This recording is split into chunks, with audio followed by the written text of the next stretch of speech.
Hi, this is Lisa Marie Graves, and I am hosting the Men's Legacy Conference. Thank you for joining us as we discuss Leaders Prepared for Change. Today I have with me very special guest, Scott Alley. He is the owner of Blue Ridge Signs. So thank you, Scott, for being part of the Men's Conference. He's actually been an attendee all 3 years, and this time you jumped up to being a partner. So that's pretty cool. Sure did, you bet. So tell him more about you and Blue Ridge Signs. Okay, well, my name's Scott. I'm one of the owners of Blue Ridge Signs, and we've been in Parker County since 1986. And I was really looking forward to this leadership conference because we talk a lot about the growth and what's going on in Parker County. As everybody's seen, it's definitely a different county it was in the 80s, 90s, and early 2000s. So looking forward to being a part of it.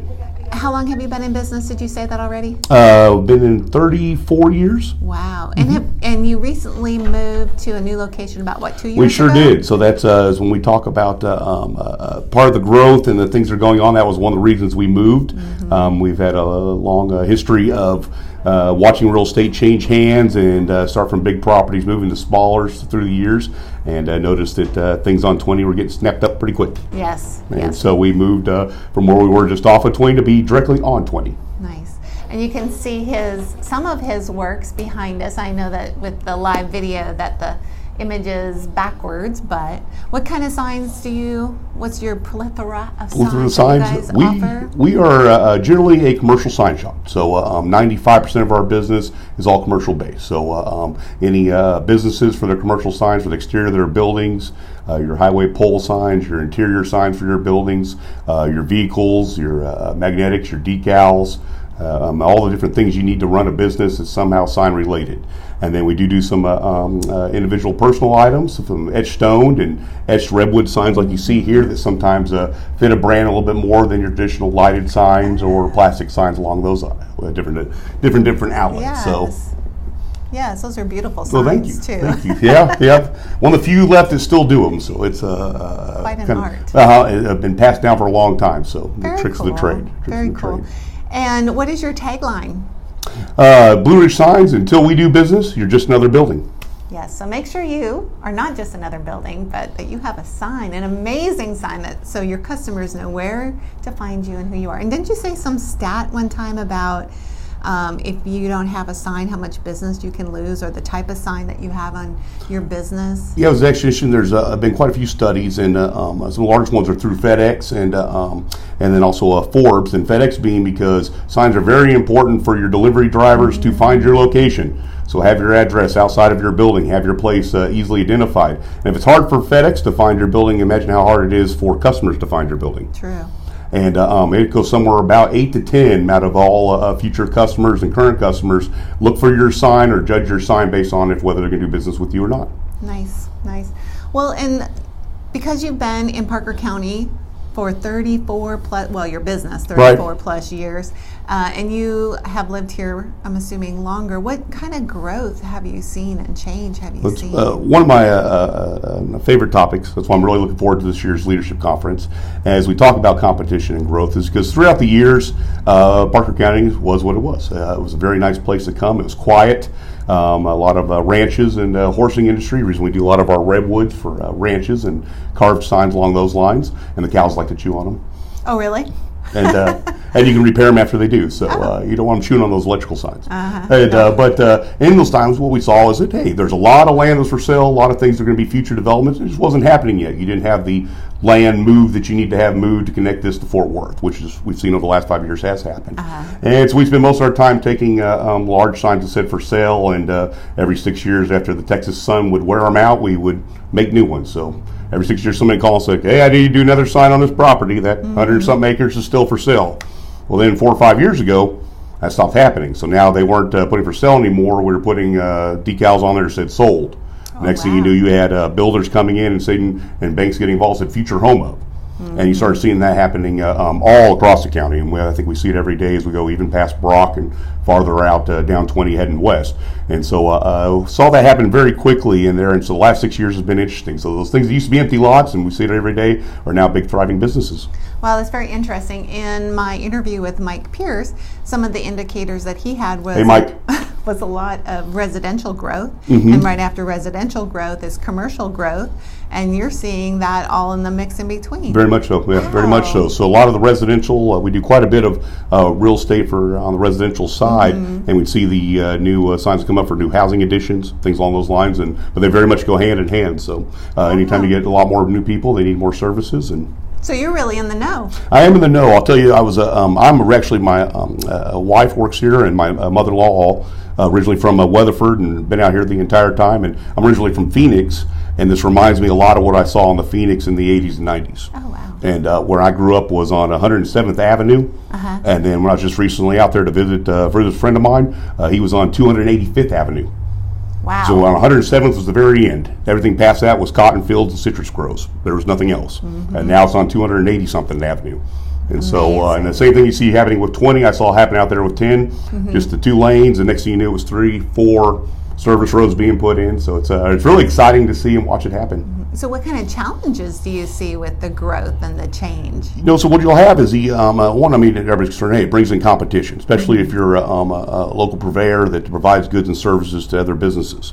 And so you'll think about competition coming in. And what I found is it's a little different when you have an established area that not necessarily having the growth and things are kind of steadfast.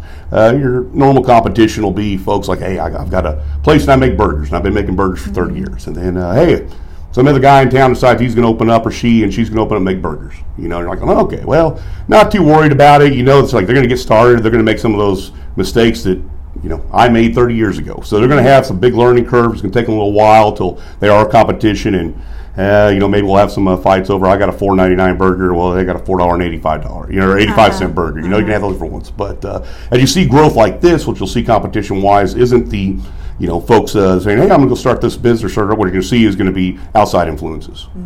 And that's going to, and that's what we're already seeing. Like the big box type? Yes, yeah. So when it comes to offering services, you're going to see a lot more people in here fighting for all the different things that all of us as commercial contractors have been servicing the county on. You'll see a lot more of those. And where they change the game is when they come in, it's not necessarily out of state too. It's like, well, we've seen a lot. You can see a lot of things out of Dallas. We've seen a lot out of San Antonio, Houston, Austin. And when those folks come in, they don't have a learning curve because they've been in the business a long time as well. Okay. And they're usually well funded. So when they come in, they know what they're doing, and that's good, steady competition. Right. But one thing I have noticed through my originally was in the grocery business and dealt with competition on a daily basis. We would actually talk for 6 hours on the price of bananas. So 37 cents or 39 cents. So that'd be a full meeting. And but so I was aware of that. But what's really fine when you have that type of competition with growth, doesn't really affect you from a price standpoint. Okay. People aren't going in there saying, hey, we're going to lower prices. No, they know what the services are. There's no learning curve, so everybody's getting a good, fair-based product. And the best way that you can still be represented and compete against somebody that's like going, hey, they're offering very much the same services, very much the same prices. I always tell folks all the time, answer the phone. And so as things grow out here, you got outside influences. You'll start seeing the numbers. Some are not our area codes for places coming here and like, where's that area code out of? Well, that's out of San Antonio. So that's who the builder is here, just come and do different things. Answer the phone and be available, because folks, when they're calling from outside a project, get tasked with something, they've got a list. And they might be in Boston. They got a list like going, okay, I got to task this. We got some new development out in a place called Weatherford, Texas. They don't know anything about Weatherford, Texas. They don't know anything about Parker County. They're going to look and make sure you have a good online presence. They're going to look and they're going to make a phone call because they don't have time. They need to check this off their list. Interesting. So be sure you answer the phone. That's really the key I can tell you. Because if somebody calls and leaves you a voicemail and you don't get back to them for 2 days, well, they've already moved on. That's very interesting, especially in these times of our spam robocallers.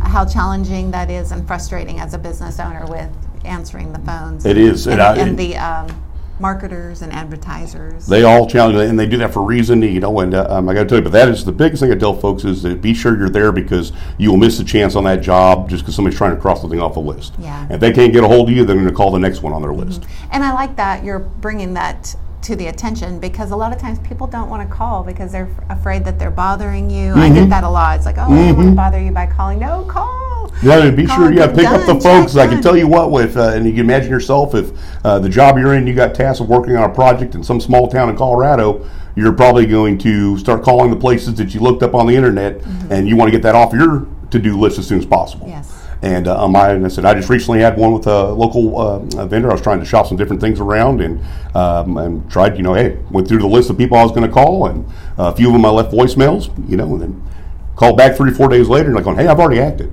Yeah. I'm sorry. I said, you got to be quick.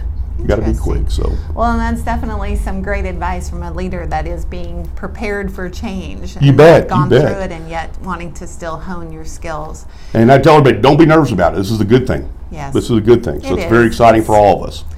Change is always a little challenging, but it's definitely, there's some good in there. How can people find out more about you and Blue Ridge Signs? Appreciation. You bet.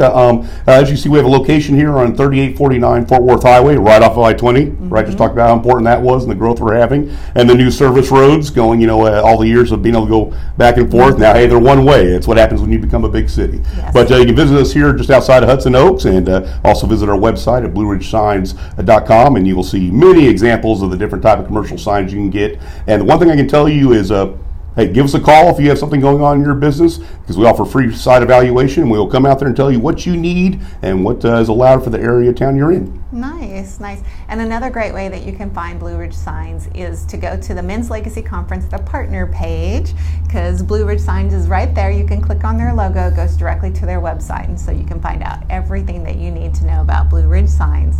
Is there anything you'd like to add before we invite them? As long as Lisa keeps putting those on, I will continue to attend them. So for those that haven't gone, I've been to many seminars, many of learning opportunities and different functions, and you never know what you're going to get. But I've always said, pick one thing that you hear in that thing and then get one takeaway from it. And you can go back to your business day with one thing that you're going to do better. And you do that every year, trust me, you'll have a successful business. Wow. Well, great. Well, I'm very excited that you have chosen to be a partner this year. We invite you to join us at the Men's Legacy Conference Friday, October 18th. It's about 3 weeks away. I'm so excited. It's from 8:30 in the morning until 1, so it's just a half-day event. We've got food, 5 amazing speakers, lots of great networking connections to be made in the room. So please join us. You can register at menslegacyconference.com. You can see the speakers, the schedule, our fabulous partners. And again, we look forward to seeing you in the room at the Men's Legacy Conference. Thanks for watching. You bet. And we should be in the 80s by then. Yes. Maybe. We'll see. Could still be the 90s. This is the 2000s. This is 2020. No, I know what you meant. Thanks. Bye.